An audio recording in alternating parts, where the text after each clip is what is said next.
your Penn Central Conference Associate Conference Ministers. I work with ministerial excellence and congregational excellence. Congregational excellence is what we're here to talk about today. And I'm going to introduce Reverend Danielle Neff, who is the senior pastor here at Mount Zion, to tell you a little bit about the facility and how you might need to navigate yourself around today.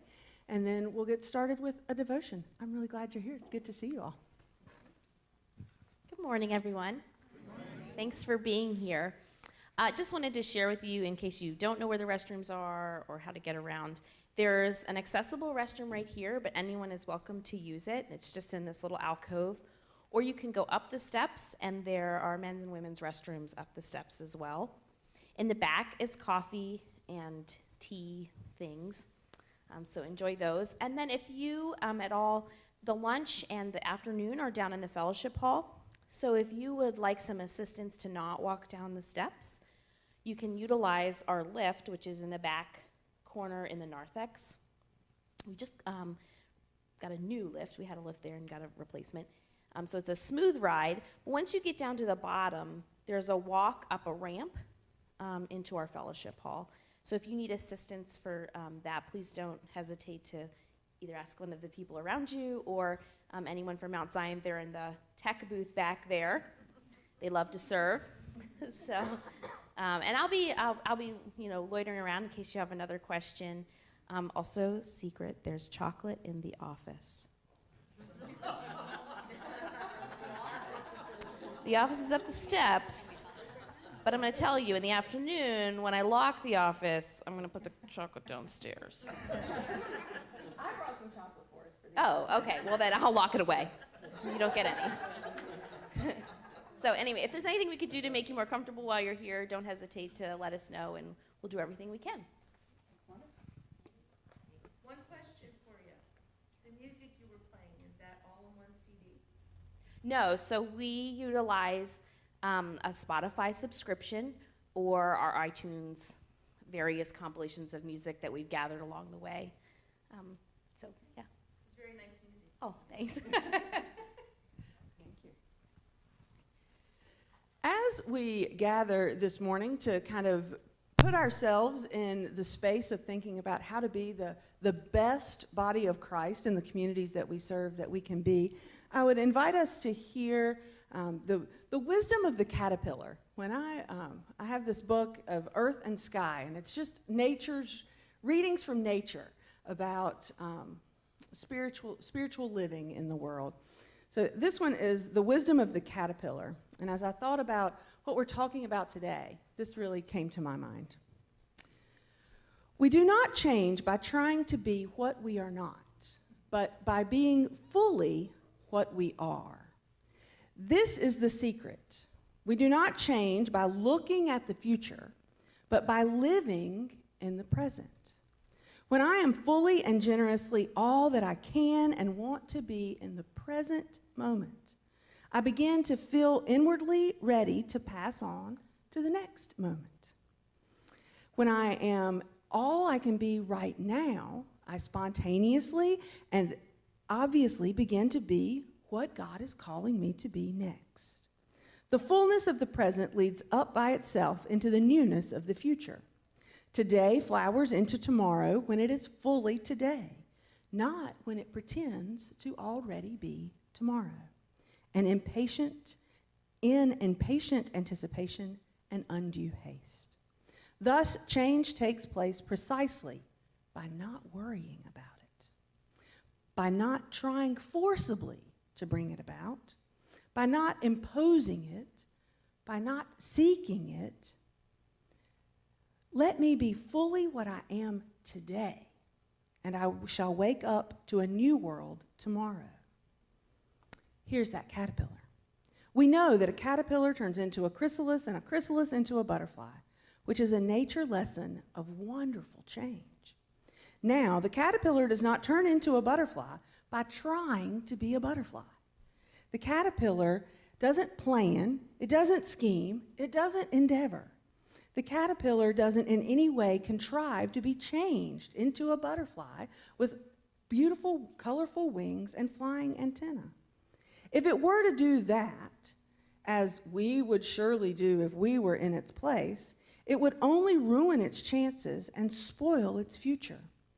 A caterpillar becomes a butterfly by being a good, honest, healthy, reliable caterpillar. That is, by being fully and genuinely what it is now, not by trying to be what it is not yet. The better the caterpillar, the better the butterfly. The stronger the present, the brighter the future. The way for me to learn to fly one day is to walk firmly with my feet on the ground today. Nothing is achieved by dreaming and longing and craving and crying. Only by being fully what I am today can I get ready to be fully tomorrow, all God is calling me to be tomorrow. My present stage, fully lived, is the best preparation for the next one. That is the wisdom of the caterpillar and why it moves around contentedly at its leisurely pace. It trusts nature and it befriends time. It enjoys life crawling among leaves and branches, as one day it will enjoy life flying from flower to flower in the open sky. That is nature's kingdom. As we enter our conversation for today, I would invite you to think about the caterpillar and about what we hear from the prophet Micah as Israel questions, what is it that God wants from us? And Micah responds, God has shown you, O mortal, what is good. And what does the Lord require you? To act justly, to love mercy, and to walk humbly with your God. I think that's the lesson of the caterpillar too. That we just love others, that we act justly, and that we walk humbly with God and be all that God calls us to be today, so that tomorrow we can be all that God calls us to be for that moment. Let us pray. Loving God, we thank you for the gift of today, for the gift of each of the churches that are represented here and what they are to the community in which they live and do ministry.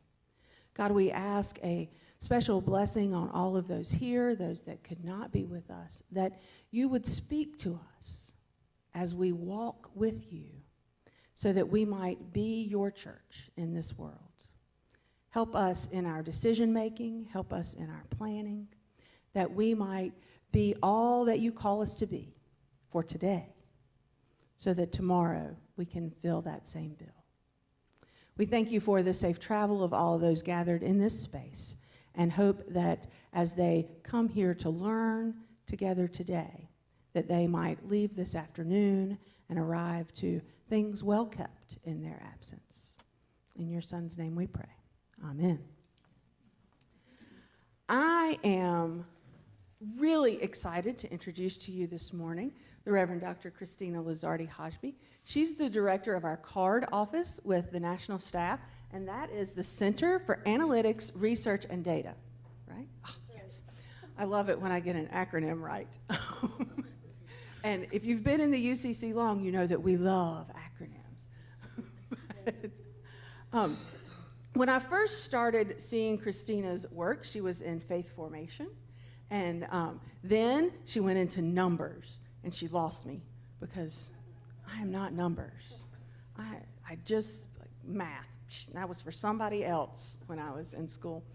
But then I saw what Kristina did with numbers. She reported the numbers, and then she asked me as a local church pastor to think theologically about the numbers, to reflect on the numbers differently than I had before. And so now when I see things come out of her office, I gobble it up really fast. So I'm excited to have her with us today, and I hope you will all give her a warm Penn Central welcome.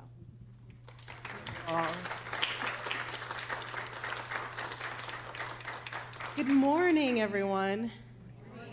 I am really excited to be here, and I'm excited that I got this invitation from Nora to be with you all this morning. I flew in from Denver yesterday, so it is now 8:14, in the morning in Denver, so forgive me if I might sneak a yawn or two.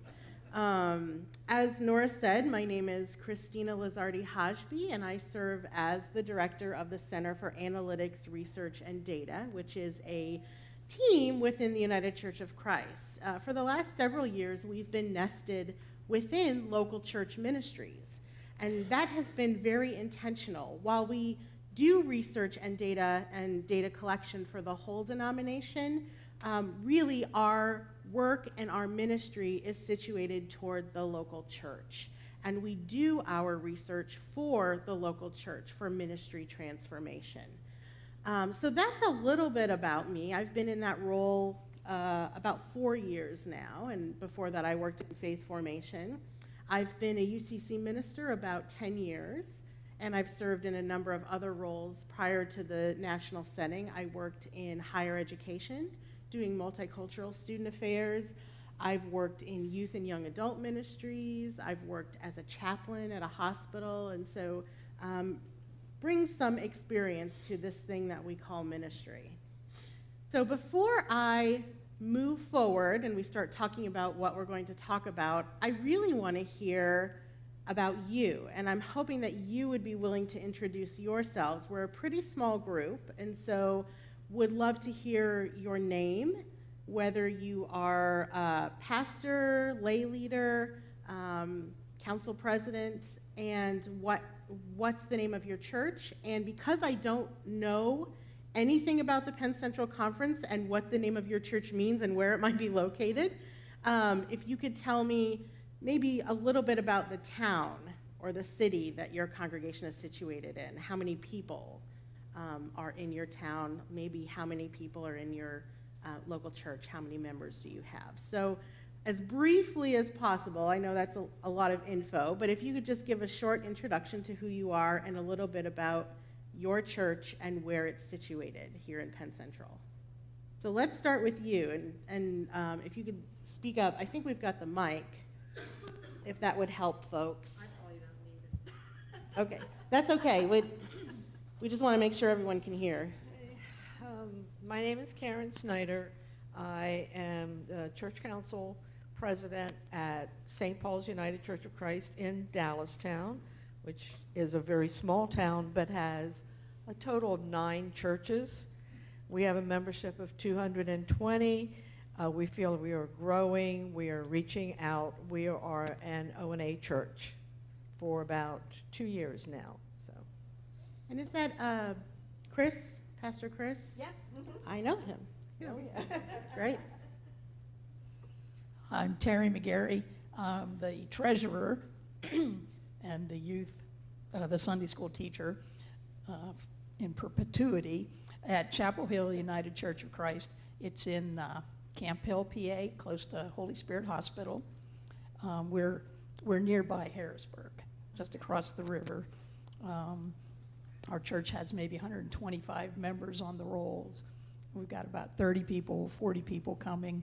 We have a designated interim pastor, and we're struggling a lot. Yeah.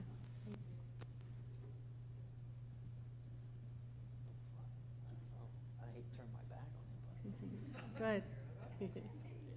The person in the back row, I'm not sure about that one. That one there we got to pray about.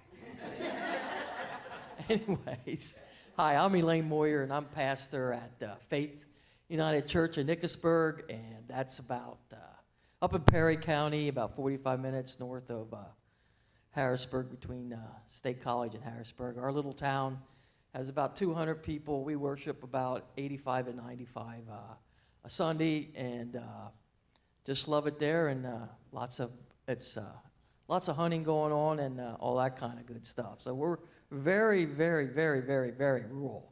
So. No? Yeah. Good morning. My name is Elizabeth Moffett. I came with Pastor Elaine today from Faith United Church up in Perry County. I am a council board of directors member, and that's pretty much it. Right?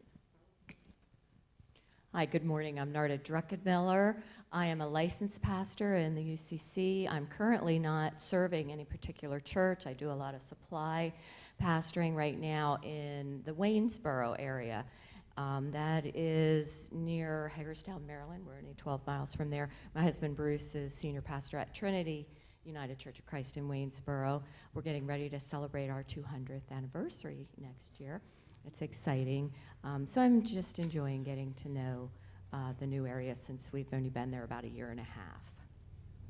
Great. Good morning. My name is Irene Pouliot. I am pastor at Trinity United Church of Christ in State Line. If you don't know where State Line is, we are about 200 yards from the Mason-Dixon line. So we walk out our side door and you eventually hit the Mason-Dixon line. I have no clue how big our town is. I know that's horrible. I should know that. But I don't know. It's a small town, and I've been there 2 years, and it's an interesting time there. So thank you. I'm Larry Smith. I'm pastor of the other Mount Zion United Church of Christ in York County, over in Spring Grove, which is a town of about 2,500. The town is most noted for its aroma. The town is built around the Gladfelter Paper Company, and you can always tell when the pulpwood is being processed. However, the natives refer to that lovely aroma as the smell of money. We are the downtown United Church of Christ. There are several other UCC churches just outside the community. I don't know if that's a blessing or a curse, but that is the situation that we deal with. We have approximately 125 members on the roll. On Sunday morning, we'll see 40 or 45 of them. So that's the circumstances in which we find ourselves. Right. My name's Kristina Fidenza. I'm the pastor of the Cashtown McKnightstown Charge. It's two small churches. There's St. John's, which is in McKnightstown, and Trinity, which is in Cashtown. We worship together, which is a good thing because together we average about 40 in worship. I couldn't tell you how big either Cashtown or McKnightstown is because if you want your mail delivered, then you have to have an address that is in either Ortana or in Gettysburg or Biglerville or some town that actually delivers mail. And if you want to have a Cashtown or McKnightstown address, then you have to go to the post office and actually pick it up. It's an area that the people who come to the churches consider themselves to be extraordinarily rural. However, they're not as rural as they think they are because we're only 7 miles west of Gettysburg. And so they are steadfastly resisting becoming suburban. Wow. Hi, my name is Miriam Laughlin, and we three are from Bellefonte, Pennsylvania. And we belong to St. John's United Church of Christ in Bellefonte. We're very small right now. It's an older church, and we are trying to whatever it is. We're trying to move from one ministry to the next, and we're in a transition with Pastor Diane Kinley right now. And we're really growing, but we're really small, and we're really trying very hard to get a hold of it.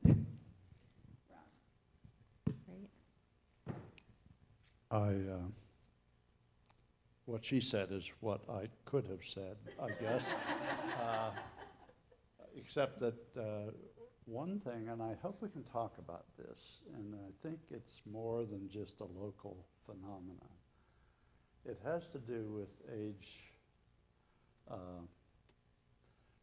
the dominant age of a church group, and the impact that has on younger people who are pretty rare in seeking a church home.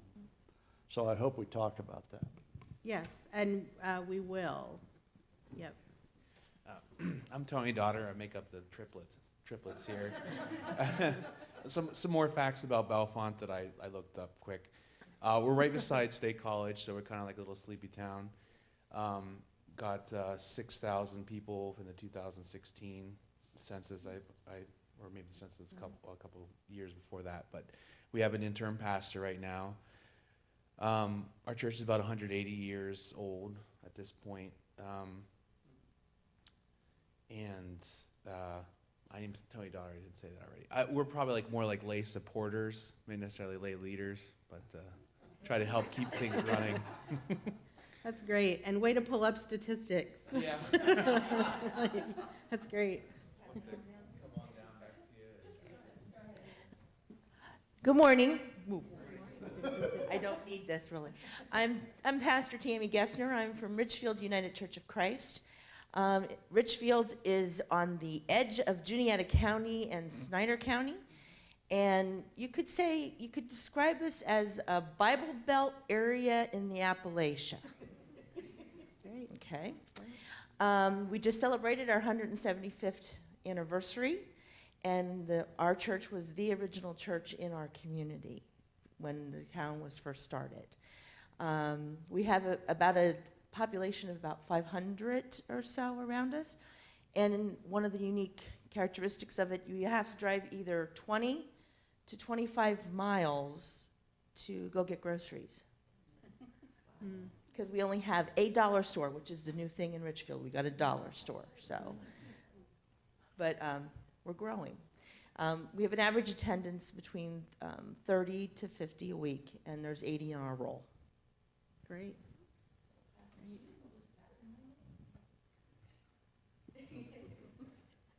Pastor Monica Willett, I'm the pastor of St. John's United Church of Christ in Boalsburg, which I just looked up, 3,700 of its population. We're the little town just outside of State College, which is the home of Penn State University. Membership of about 150, 160 people, average in worship between 60 and 70. Small, medium-sized, growing and looking for more ways to grow. Oh, wait a minute. This is Don Edwards. He's a member of my church council. Great. Morning, my name's Charles from Trinity Reformed United Church of Christ in Mountainville, which is right across the river in Lancaster County. Community size of about 1,500 to 2,000 people. On our rolls, we have in the low 100s, we're averaging 50 to 60. I'm in charge of the fundraising committee and just looking at ways to grow our little community into something bigger and better. Great. I'm Patty Dodds. I'm the pastor at St. Luke's United Church of Christ in Lock Haven.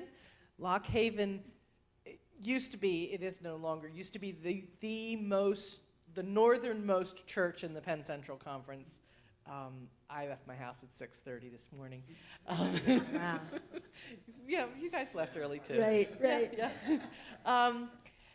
Lock Haven's a little bit less than 10,000 people. It's a community that is depressed. There was some really big, wonderful industry that went away. It's college town. We have one of the small state schools is in our town, and so that's always a desire. There's always a desire to engage students, but we don't do it very well. We have about 200 people on our rolls and about 40 people in worship most weeks. Great. Very elderly congregation. My name is Susan Dedeen, and I feel like I have the big city church here.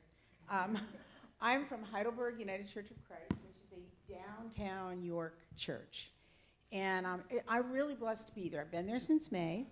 And this church has really undergone a transformation in the past 5 years.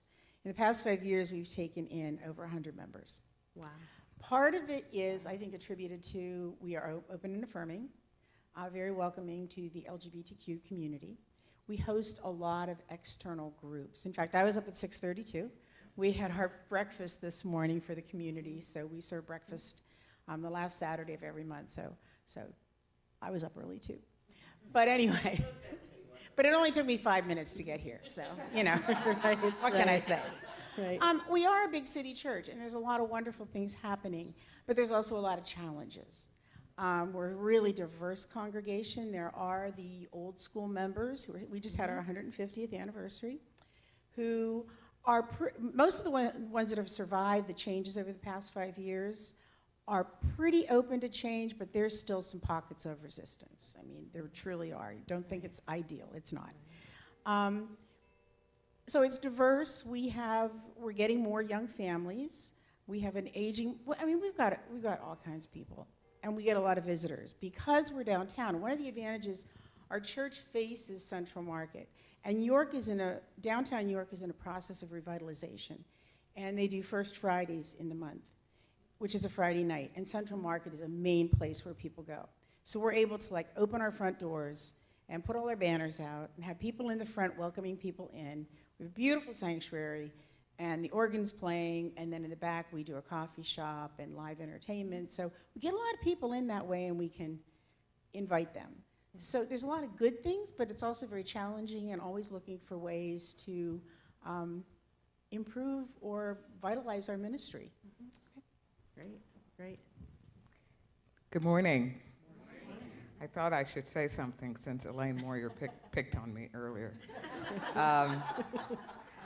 I cannot begin to tell you how by the way, I'm Monica Dawkins-Smith. I'm the new conference minister here. I've been here a year, but I will be new for at least 6. So I'll keep introducing myself that way. I cannot tell you just how excited I am to see all of you and to hear from you. How many of you are here for the first time for a workshop that the conference has offered? Okay, we've got one couple of people. Welcome. And I'm really excited about the way you've introduced yourselves. I would introduce myself, and Nora too, as having 187 churches. At one time we had over 200 though. And around 30,000 members. We sound big, don't we? At one time we had more. And so I am so delighted that you're here now, one, affirming the fact that being a small church, you are still very valuable to God and to your community. So that's the biggest thing I celebrate about you being here. And just based on the jokes that were going around earlier, I have a feeling you're going to be open to learning from each other. So I am just delighted you're here. I am delighted Kristina's here. I've been trying to get her here for a while. Very busy lady. And I'm on door duty, so in case some other people come in. But I will leave around lunchtime, but I just wanted to use this time to say hello, welcome, learn as much as you can, ask as many questions. And this is just the beginning of what we'd like to offer specifically for small churches. Okay, so thank you. Great, thank you, Monica. Thank you. Wonderful, well, thank you for those introductions. To tell you a little bit more about myself, I come from the Rocky Mountain Conference. I said I came from Denver. I live in a suburb of Denver, but I did not grow up in a suburb of Denver. I grew up in southern Colorado, in the middle of nowhere. So I grew up on 53 acres of foothills of the Rocky Mountains land. And the nearest town to us was 20 miles, and so we drive to school every day. And the town, I think, has about 8,000 people. It may have grown since then, but that's where I grew up. And in the Rocky Mountain Conference, we are 3 states. So some conferences are larger than others geographically, and sometimes we need to fly to our annual meetings in order to get there. So if we live in Denver and our annual meeting is in Salt Lake City, you can drive the 10 hours it takes to get there, or you can fly. And so just to give you a little bit of a perspective of the vast diversity of the United Church of Christ and how far apart some of our churches really are and in what context they are in. So I am very much have a heart for small church, rural church, small church ministry. And so I'm really excited for us to begin to engage this morning. And I really want this to be an interactive session. So I hopefully am not going to be just talking up here and then seeing nodding heads sort of like falling off. So if you have a question, please raise your hand. Interrupt me. If you don't understand something, interrupt me. I really do want this to be an engaged dialogue since it's a small group of us that are here. And we have these lovely...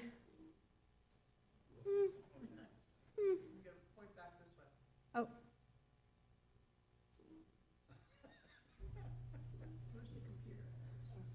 Something happened. It did work. I'll advance the slide momentarily, but I don't know what happened. Did it go? Okay. Okay, great. Now it's working. And it's kind of hard to see. The words are little, but just as another introduction to our office, you know, our mission is to gather and provide data and research for ministry transformation. And we really do that for the local church. And our vision is to empower and champion innovation and change for a just world for all. So that's really the purpose of why we do the data collection and research. We really do it to resource local congregations. We have some values that our office lives by.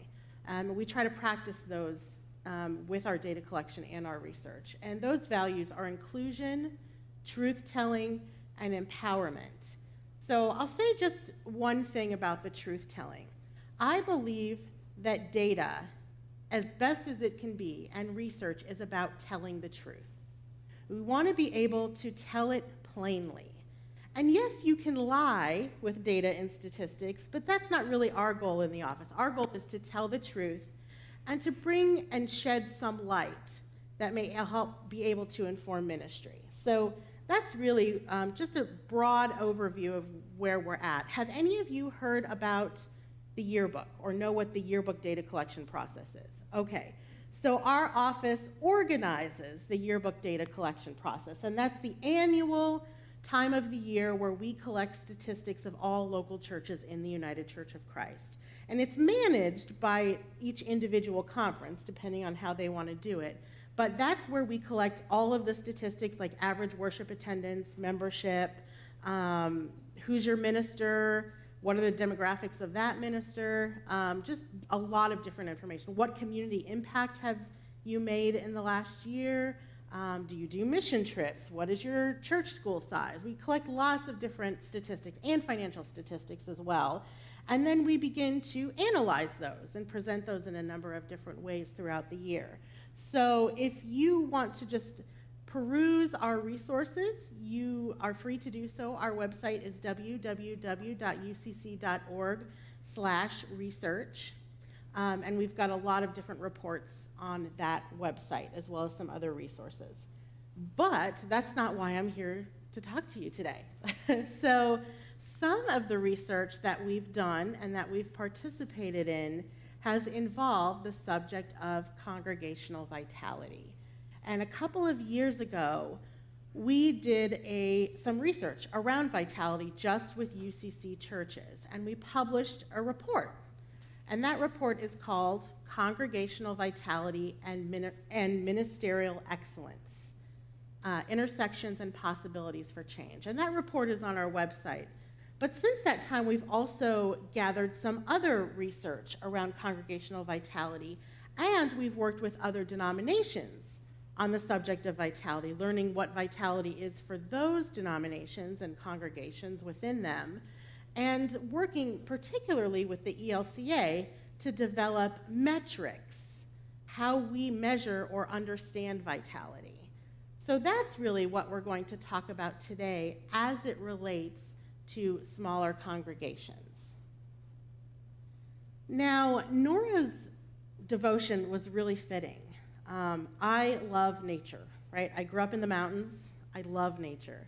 And so I really think that nature is a helpful teacher and guide for how we can do ministry. And so I want to begin by sharing with you a piece of nature or something that occurs in nature naturally. Does anybody know what this is? It's a fractal. Yay, what is a fractal?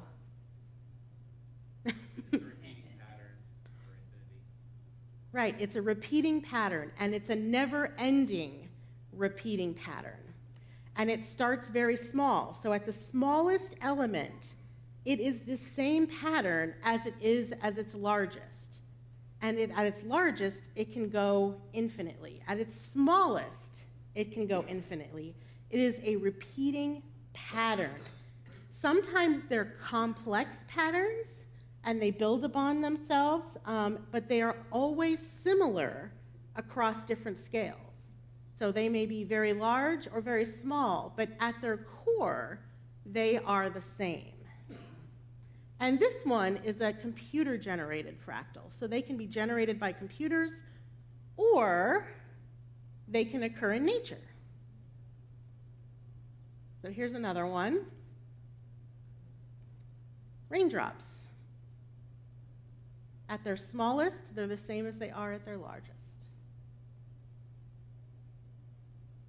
Leaves, trees, another type of fractal. Even when we look at the structure of the universe compared to a neuron, it's kind of amazing when we look at the vastness of nature and who we are, that the structure of these things is similar.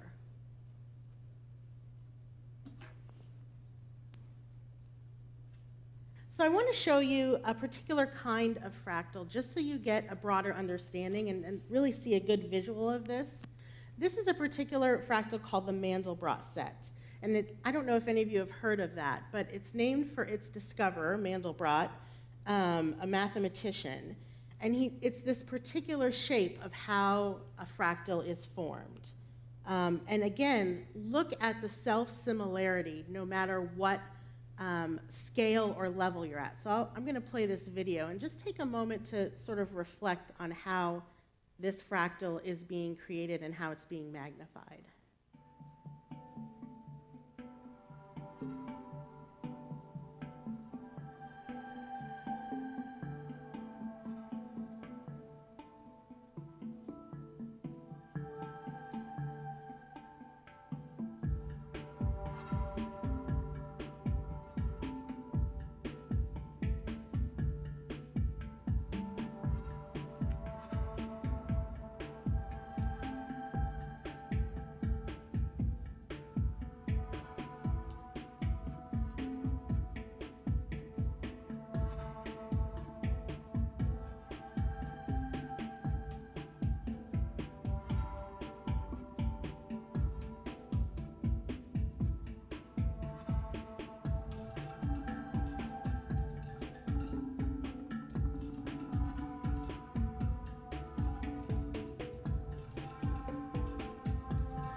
So that's just a very brief,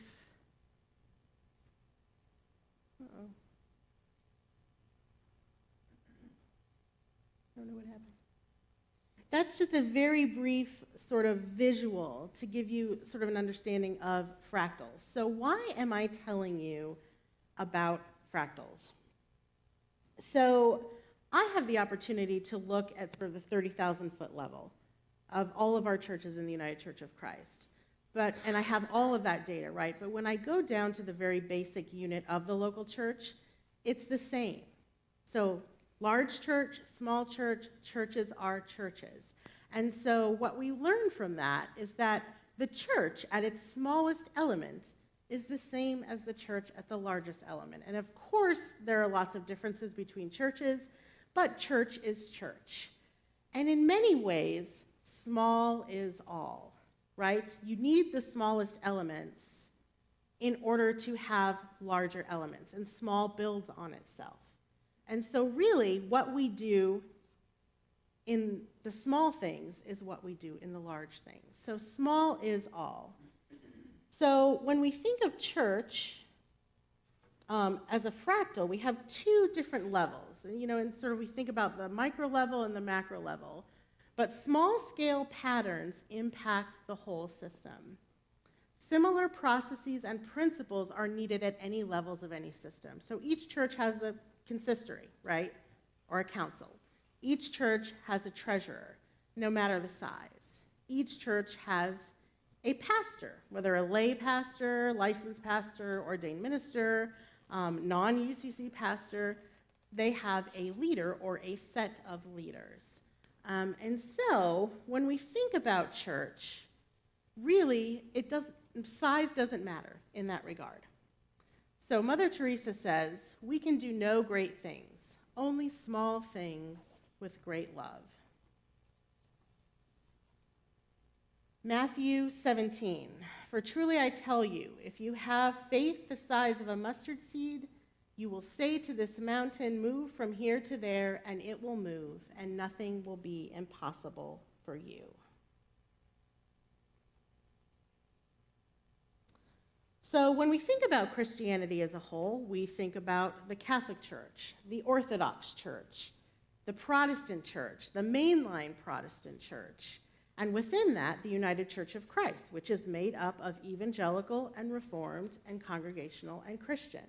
And so again, we're starting at this large level, and as you build down, you see that the local church is the smallest unit. And for those of us who are in the churches that come from the Congregational tradition, that's how the polity is set up. The local church is the unit. You don't have to believe a certain doctrine to follow the United Church of Christ, to be a member of the United Church of Christ. You are your own independent self-unit, and you have covenant with other congregations in the United Church of Christ. So let me tell you a little bit about the United Church of Christ. We are a denomination of small churches. Did you know that? Okay. We are a denomination of small churches. Nearly half of all UCC congregations have 50 or fewer people in attendance in worship each week. Nearly half. 8 in 10 of our congregations have 100 or fewer people in weekly worship. So we are a denomination of small churches. I actually think that's a really exciting and good thing, and we'll get into that a little bit more. So what is vitality?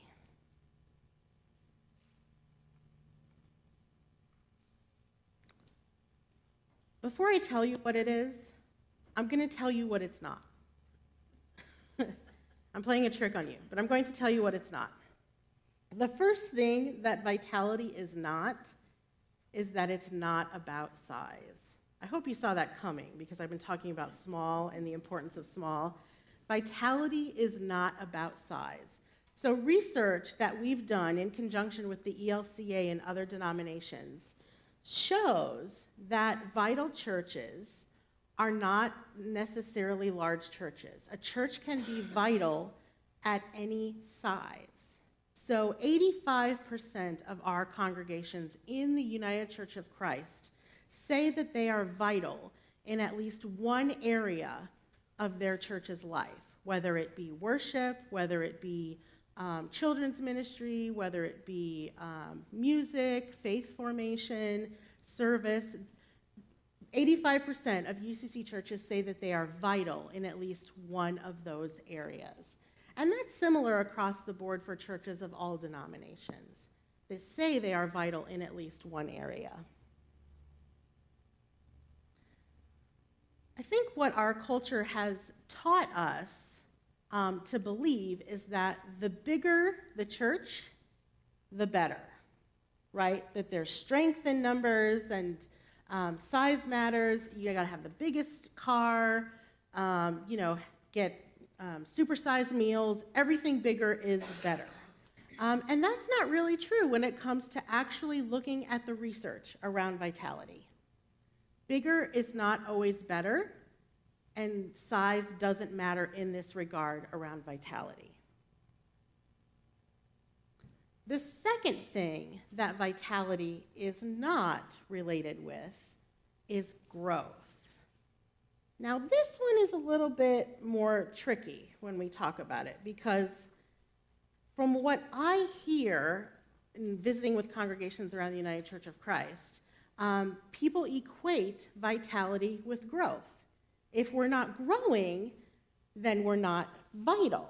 And I really can't stress this enough. Vitality is not equal to growth. You know what the number one contributing factor to a growing congregation is? It's their location. If they're in a growing suburban area, the church is going to grow. That is the number one research factor for a congregation's growth. And how many of us can control population growth in the particular area around our churches? None of us, right? But a lot of times churches blame themselves to say, well, is it something we did that our church is declining? Or why don't we have numbers? Why don't we have more young people? Maybe you don't have a lot of young people in your county, and maybe that's part of it. And so when we talk about vitality, there are some factors that do relate more with growth than others, and and some of those factors overlap with vitality, but they're not the main factor for vitality. And we'll get into some of those characteristics in a little bit. But I want to really stress this point. Vitality is not about growth. When we look at the life cycle of churches, there comes a point in every congregation's life where the church plateaus in membership. So there's a growth stage, there's a plateau, there's a decline, there can often be a crisis that can cause decline, and this can happen over many iterations of a congregation's life. So if you have a 200-year-old congregation, there may be a growth cycle, there may be a decline, and there may be a number of factors that are affecting that growth and decline. It could be population fluctuations, age fluctuations. It could be something to do with conflict or leadership, but there are many different reasons that congregations grow and decline over time. But let me tell you, a congregation can be vital at almost every stage. Maybe not the crisis stage, maybe not the downward stage, but plateauing, there are congregations that have plateaued, and they are very vital because vitality does not equal growth.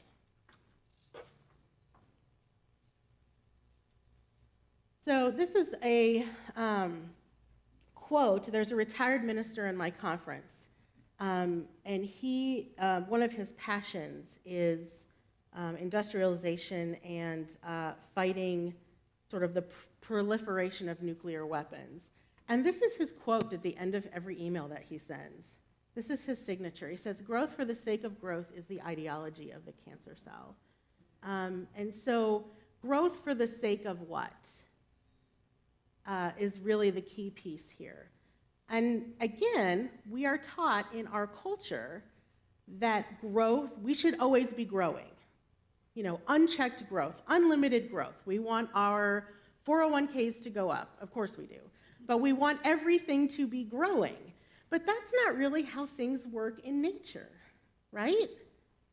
Things are born, things grow, they eventually die, and sometimes they're resurrected, right? And that's the nature of our world, and that's also our biblical story, right? So when we look at the natural cycle of Earth and the natural systems, why are we expecting something different from our congregations as well? It's this real cultural value of unchecked growth and unlimited growth that sort of tricks us into believing that, well, we have to be growing, and if we're not growing, we're dying. And that's really not what vitality is about at all.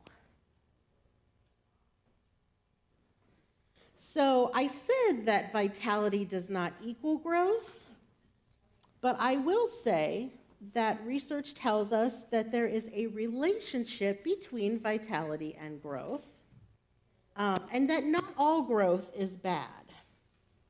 So in particular, what we have found that there's a slight relationship between vitality and growth. So some congregations that have some marks of vitality are also those congregations that are growing.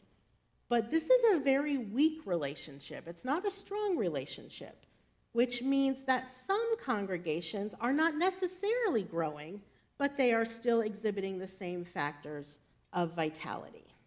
The United Methodist Church's vitality benchmarks, for example, have growth in worship attendance as one of their benchmarks, and along with increased financial giving.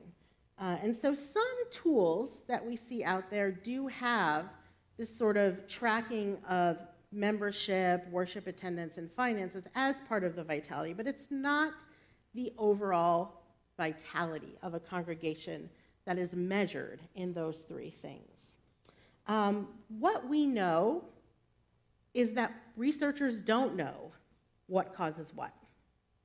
So it's the chicken and the egg scenario. Does vitality cause growth, or does growth cause vitality? So for example, if you're in a church that has a growing population around it, it may just cause growth, and that may cause vitality. Or is it that a church that is small decides to really hone its mission and purpose, make a stand or become O&A or do something that is very different than other churches in the community. And because of that, then they grow. Researchers are mixed. Some believe vitality causes growth. Some believe growth causes vitality. And I will tell you, I think it's both. We just don't know. We just don't know. It's the chicken or the egg. I like to think that it's a little bit of both. So there is some sort of relationship, but it is a weak relationship, and we don't know which one causes the other. I will say that there are also good types of growth. So when we think of not just growth in numbers, we think of maturational growth, growth in our faith, organic growth, spiritual growth. Those things are healthy and important, but it's not numerical growth that counts in terms of overall vitality. It's just a very small piece of it with a weak relationship to vitality. So that leads me to the last piece that vitality is not. It is not about numbers. So I'm going to say this, and it's very important. What we measure matters. I want you to say it. What we measure matters. So Jesus said, where your treasure is, there will your heart be also. So in the United Church of Christ and in Christendom, we have placed great value on numerical numbers and financial numbers. So basically, butts in the pews, dollars in the bank, right? That's how we measure most things in our society, really. Money and people. And we equate that with being our measure of vitality and success.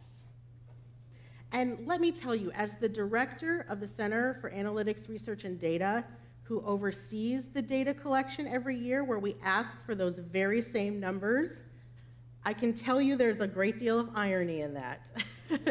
So we are collecting numbers, but I am telling you they do not mean the value that we place on them, even though that is how we measure a lot of things.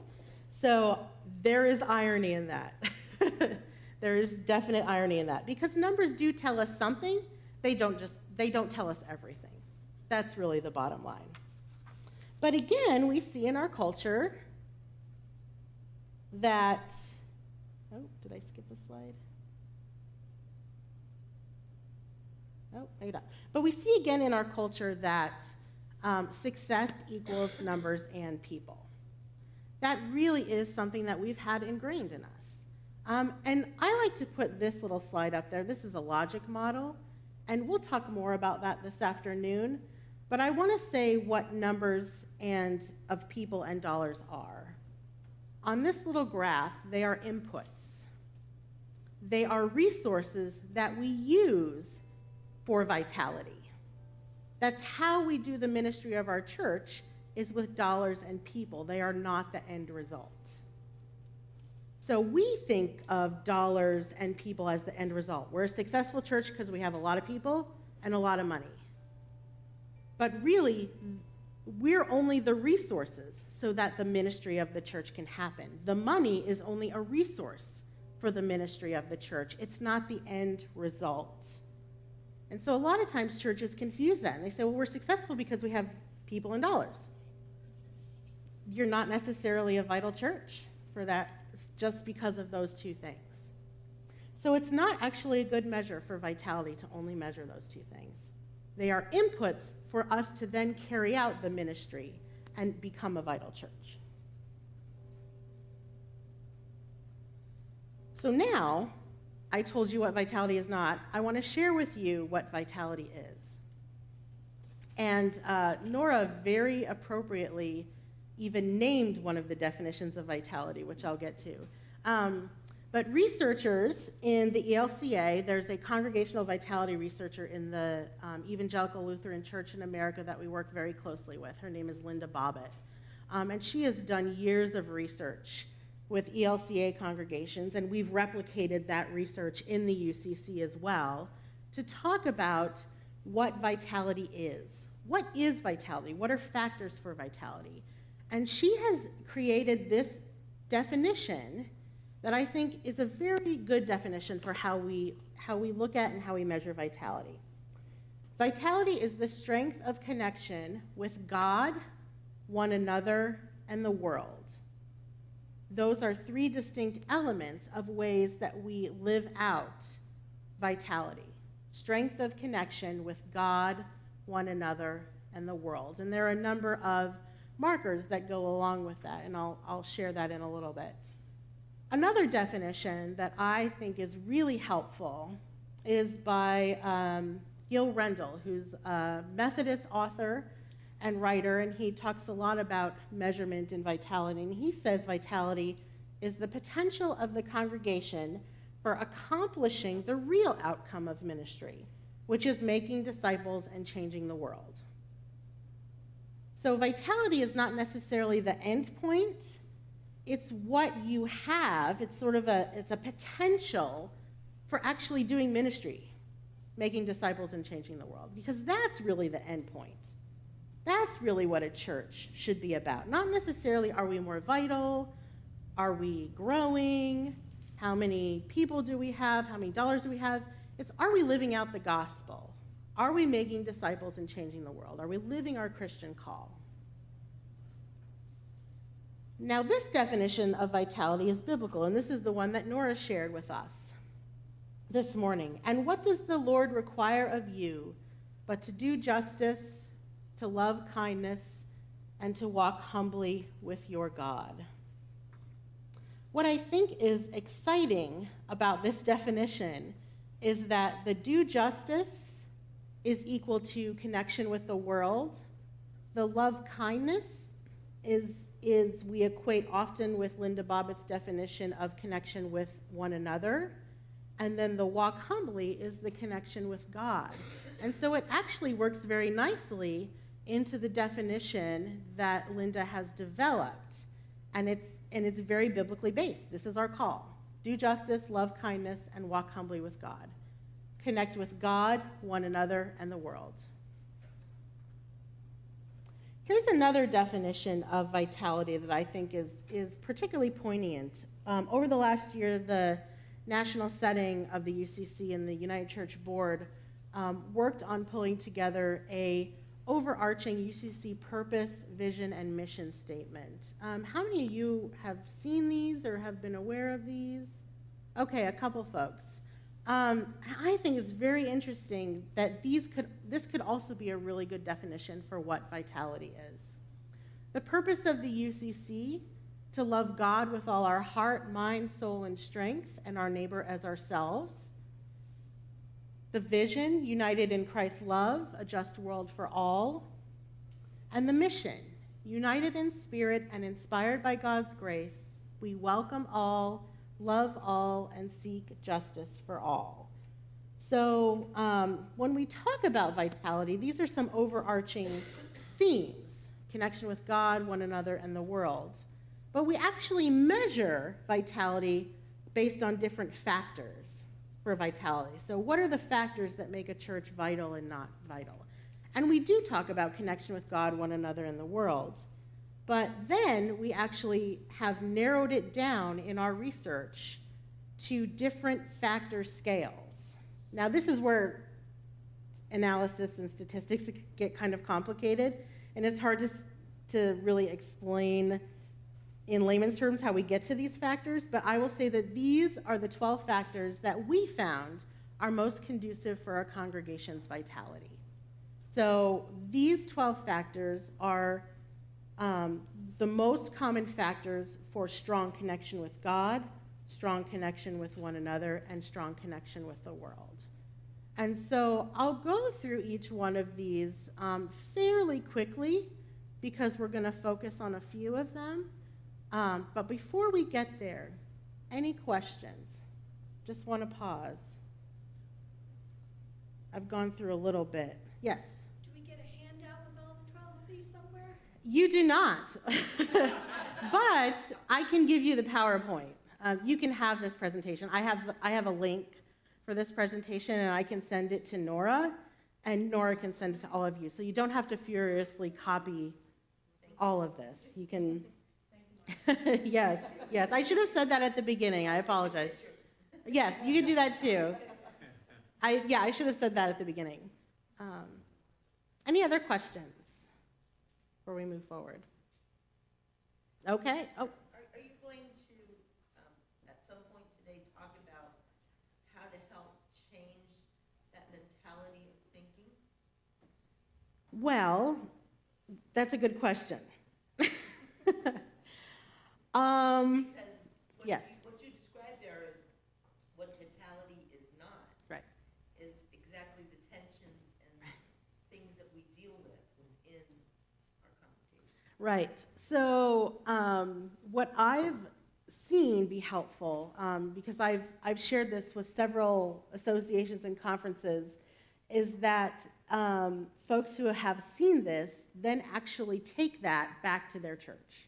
And they say, this is what a researcher has said. Like, there's actual research behind this. And as ministers, we know that we can say things 1,000,000 times to our church, and they won't necessarily hear it. But if someone from the outside says it and there's research behind it, then maybe that provides a little bit of a different perspective so that it can be heard differently. And so I think that's one of the ways that this can sort of help to change church culture. And we can talk about other ways too. And if you have other thoughts, please share them. But that's one way that I think this could be a helpful resource and tool. And we also have the actual research report around some of this online. And so they can actually read the whole report and all of that. So yes, good question. So let's get into it. 12-item scale for vitality. The first one, there is excitement about the future here. That's a big one. So many congregations use the present circumstances to measure against the yardstick of the past, right? And this is sort of where we get into that catch-22, is that if we're not growing, then we're dying. Because we used to be this number of people, and now we're this number of people. We used to have this many dollars, now we have this many dollars. And so excitement about the future, really, the value underlying that is a signal that we're hopeful, that we're not using the yardstick of the past to measure the present. Number two, there is a clear sense of mission here. And what this factor is really looking at is who are we and what is our mission? What are we called to do? And I have found that the more specific mission that a congregation has, the more vital that they are. So if a congregation is small and is trying to do lots of different things and doesn't really have a sense of direction or core purpose out of which all of the activity and action flows, then there's some difficulty around getting vitality. Number three, the congregation is always ready to try something new. This factor speaks to the underlying value of change and willingness to change. Now, this is a tough one, right? Willingness to change is tough. But if the congregation is willing to at least experiment with new things, we find that that is indeed a factor for vitality. Number four, this congregation incorporates newcomers into the congregation's life.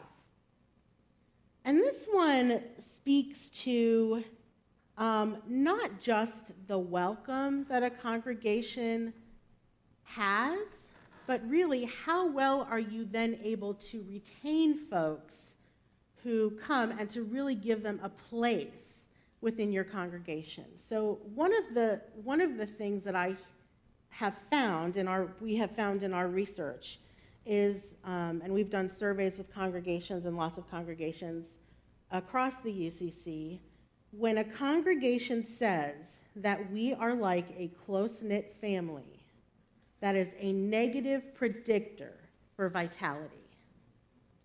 And for small congregations that really see themselves as a family, that is difficult, right? And so family can sort of signal, oh, we are a family and we love each other and we're very close with each other.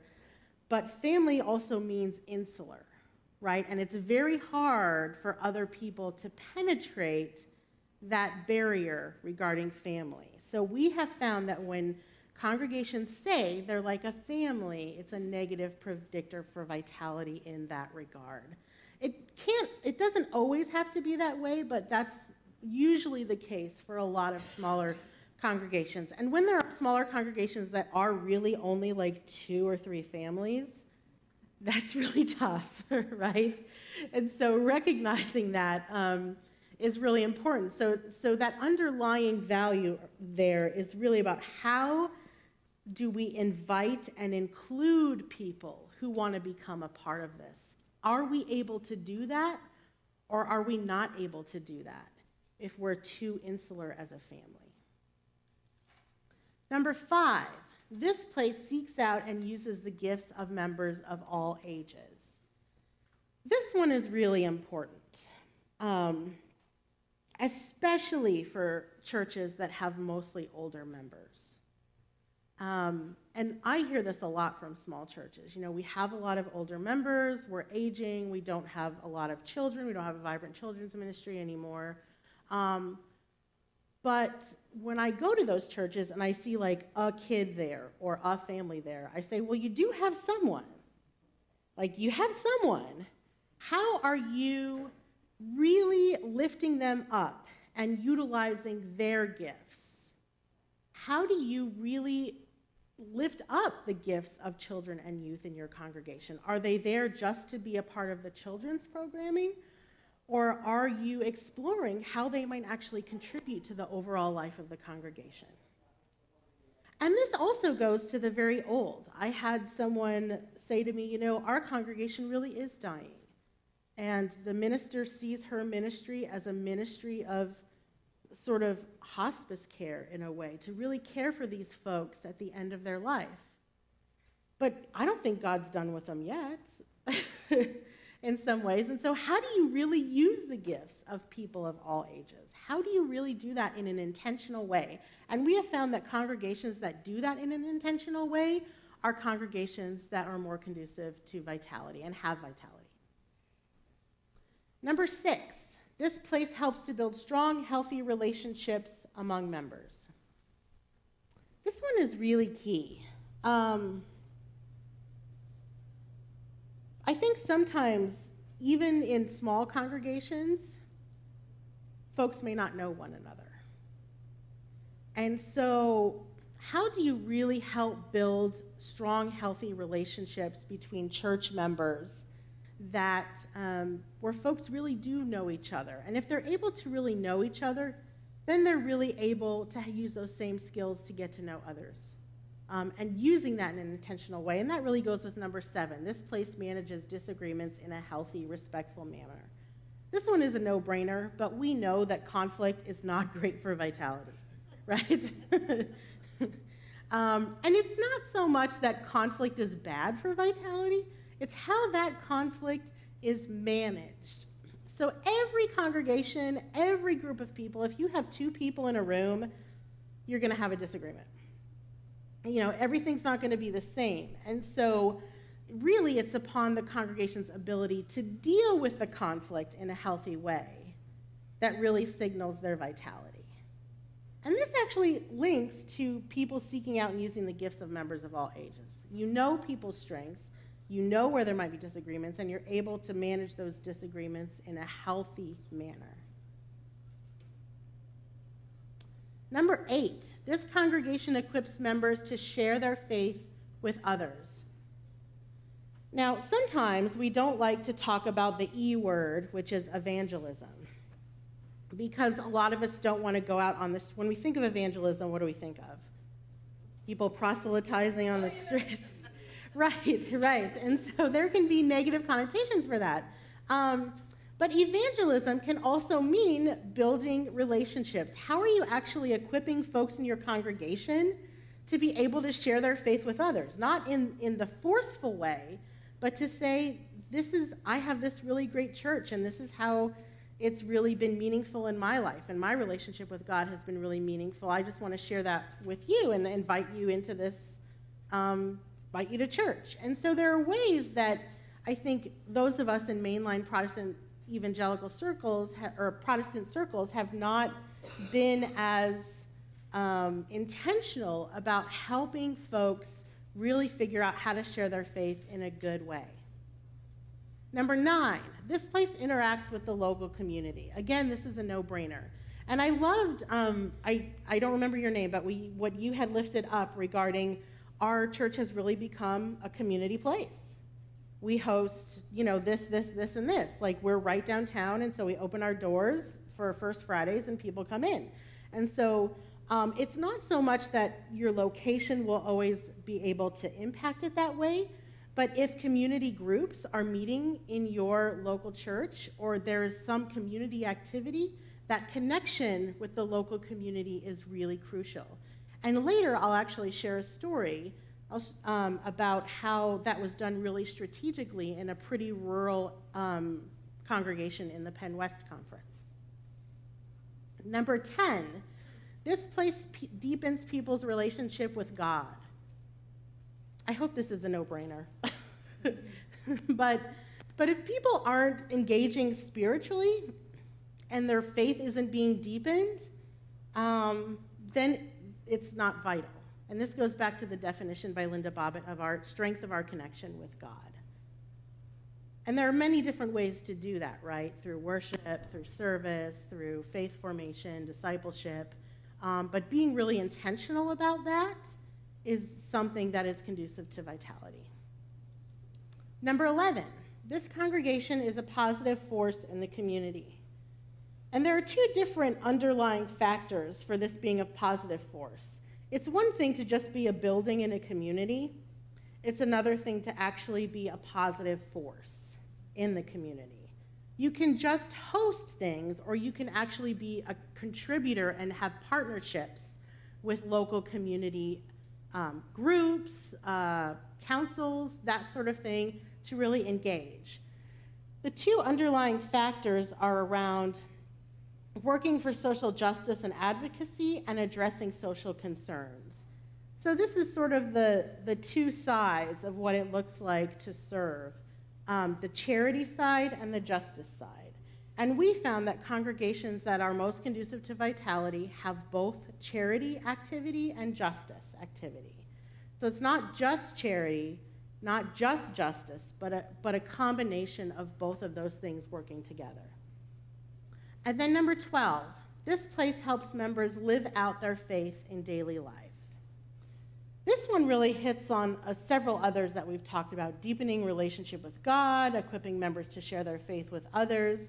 But it's really, how is this church helping me be a better Christian, basically? Is it doing that? If it's not, the congregation will not be as vital. So those are the 12 items that we found that were statistically most conducive to vitality in strength of connection with God, one another, and the world. But we didn't stop there. So we decided to figure out statistically another type of scale, a 5-item scale, to say, well, there's 12 of these, that's great, and no church can do all of these. Like, no church. Even the most vital church is not going to do all of these well. What are the 5 most essential things that are conducive to a congregation's vitality? So we were able to get this down to 5 that really underscore all of the 12. But these 5 alone are most conducive. 1, there is excitement about the future here. Again, with the whole past-present thing. Are we looking to the past? Number 2, this congregation is always ready to try something new. That speaks to flexibility for change. Number 3, this place seeks out and uses the gifts of all members of all ages. Again, how are we doing intergenerational ministry as a whole unit, not just separate age groups, not just separate generational groups?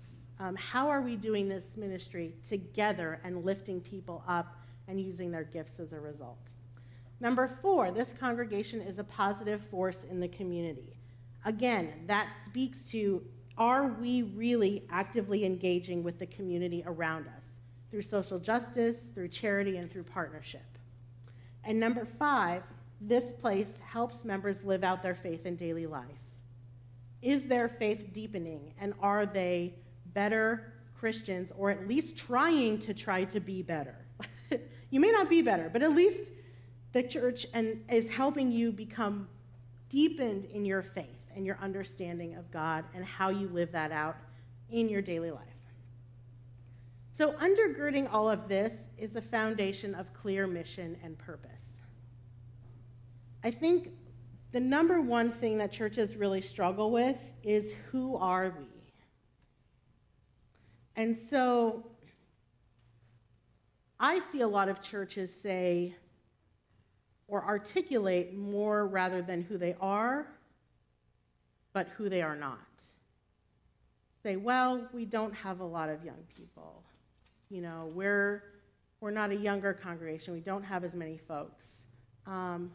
But who are we? And how do we use the gifts of who we are in this moment and in this time and place to really articulate a clear mission and purpose?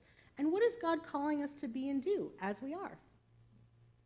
And so this afternoon, we will actually look at a tool that we designed in the national setting to help churches answer that question and to develop a plan for mission planning and ministry for your congregation. And so this afternoon, we'll actually look at that and see if that might be a resource that some of your churches might be able to use to really help figure out, who are we and what is God calling us to be and do in this time and place.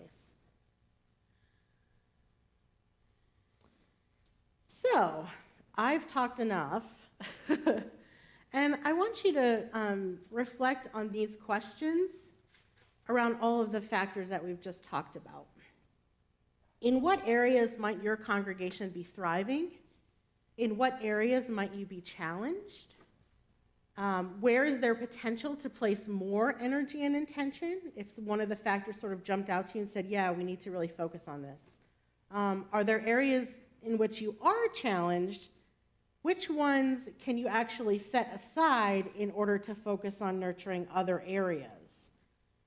And then finally, in what areas is there potential for developing new partnerships or nurturing existing partnerships? And I think because small churches face a particular challenge of fewer resources in general, partnership is a key piece of small church ministry. So if you think of yourself as a fractal, you need to join with another fractal. And so as churches as small fractals, if you join together, what partnerships might exist to help increase some of these factors for vitality? So just some reflection questions. I know you've all been thinking as we've been talking about these. What has popped up for you when you think of your own church?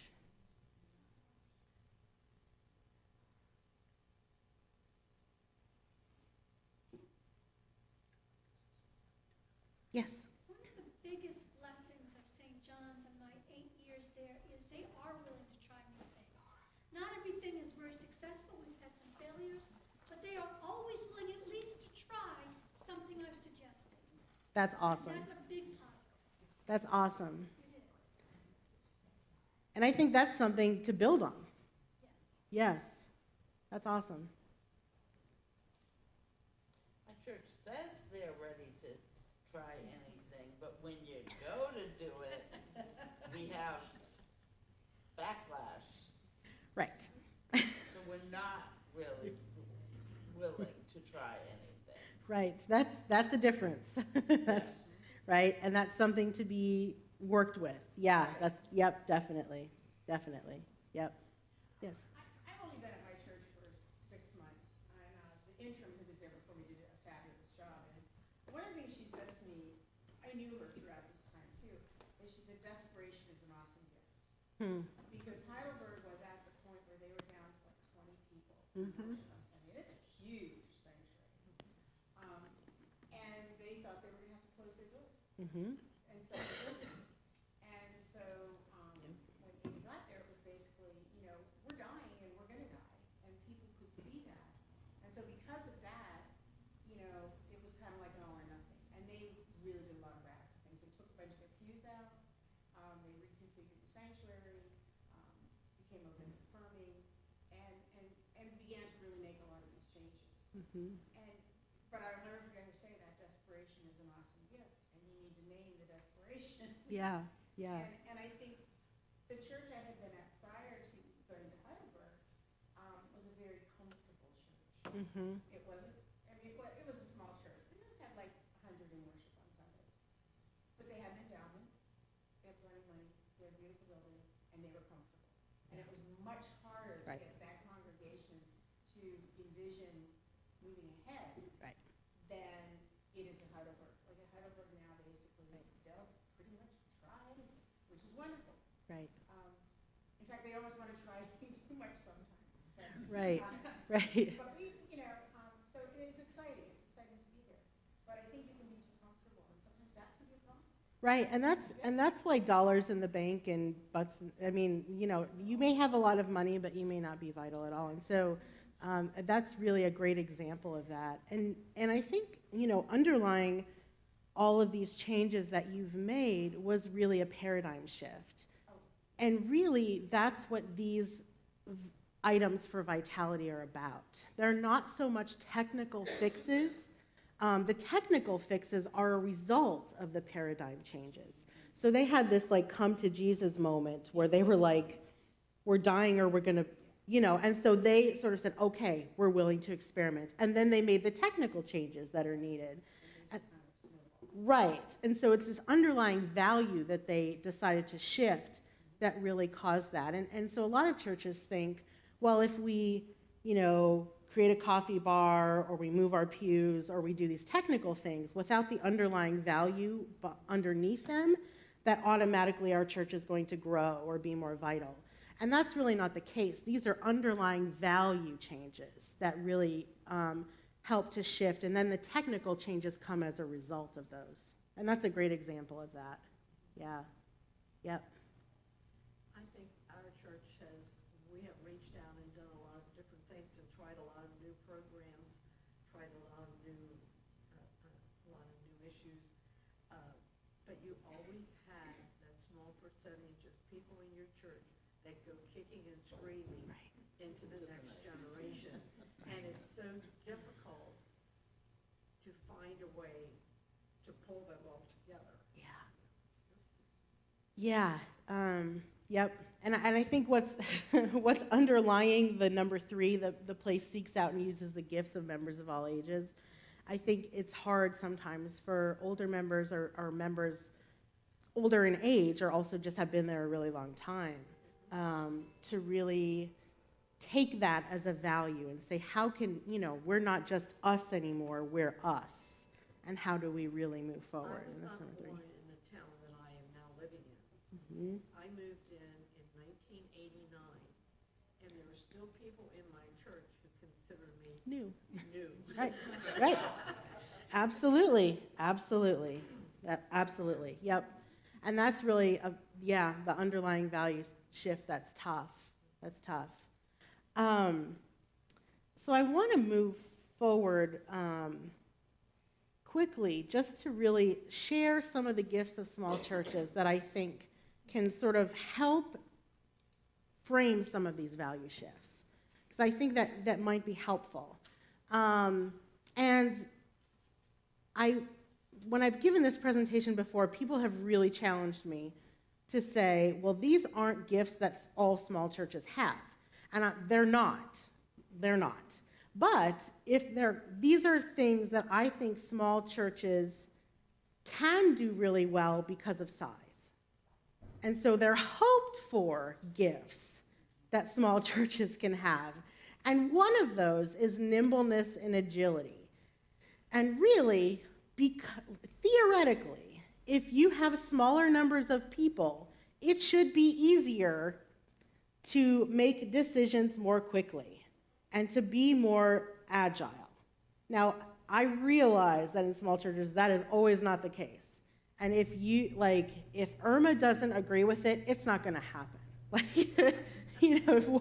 And so I think this is a potential value to be nurtured in small congregations to say, well, if there are fewer of us, we should be able to make changes pretty quickly and experiment, and if it works, it doesn't work. So that might be a value that you could really help to lift up as a gift of a small church in order to increase nimbleness around change.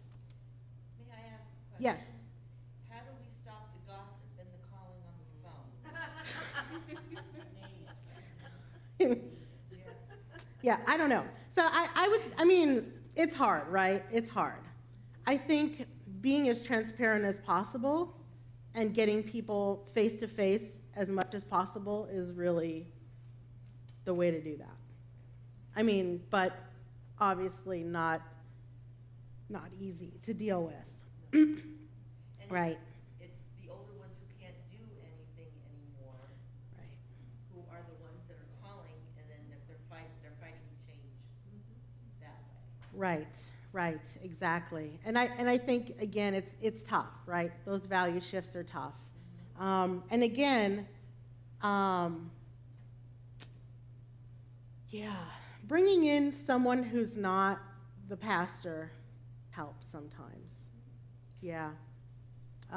Which is sad, but, we know that that's the case, and if there's other voices that can contribute to where people say, oh, okay, I get it. Since you said it, let's try this. Sort of small steps. Yeah, for it, I think. Right. At least I think you really have to name it clearly, like in a newsletter, in sister meetings, Mm-hmm. and say, you don't have to pinpoint, this is happening in every church I've ever been. Mm-hmm. It's kind of foundational to churches, however, and pointing out how destructive it is, and there's a lot of research on it, so you can find sources if you can't afford to bring someone. Right. There are a lot of sources that, on church leadership and stuff who say very clearly how and why it's destructive. And sometimes you can get, but you have to be really clear and name it. You can't just, oh, well, it'll go away. And Yeah. naming it is really important and being clear how you do it. Yeah, I agree, and I think too, I think in this conference there's a program where you can have mystery visitors come visit, and maybe that's an opportunity to do some of that work as well, and not necessarily just around worship, but you know, it sounds like a good program. So yeah, maybe something like that, just to have some outside perspectives as well as sources. Yeah, but it is definitely a thing to be worked on, and you know, before you start getting to other value pieces. Yes. I just have a couple of things related to bringing scientific findings into church practices. And I have 3 examples. One, it has to do with a real study of people who offer themselves to help others. They also benefit. Yep, And that's true. documented, and that That's needs true. to be publicized because it'll encourage certain kinds of behavior. The other thing, and this is based on published research, is what our consciousness is and what effects it has on others quite distant from us, not necessarily right next to us. Yep. And that has to do with prayer and how the kind of prayer we use can have an effect on other people. Yeah. But research supports that. Right. We just don't know enough to make it optimal. Right, and strengthens connection with God. That's, yep. Well, that's all I want to say. Yeah.